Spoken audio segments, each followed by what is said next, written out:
Me llamo Valeria Martínez Muñoz, soy de Falla Carcagente, Compromiso de Caspe, tengo 9 años, soy del sector Jesús y voy a un colegio en Ribarroja de Turia que se llama Camp de Turia.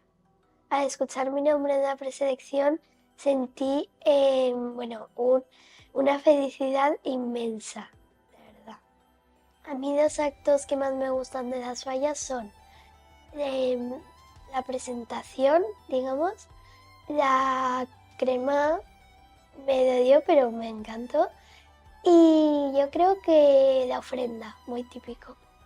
A mí de indumentaria valenciana me gusta un montón. Yo tengo, 5 trajes contando con una falda. Y claro, como mi madre es una enamorada de los trajes, pues tengo trajes muy bonitos que no todo el mundo tiene. Mis fallas mayores infantiles a las que yo admiro mucho han sido Marina García, la de este año, Paula Nieto me gustó mucho y también Rocío Pascual porque fue en el año de mi madre, obviamente, porque me encanta.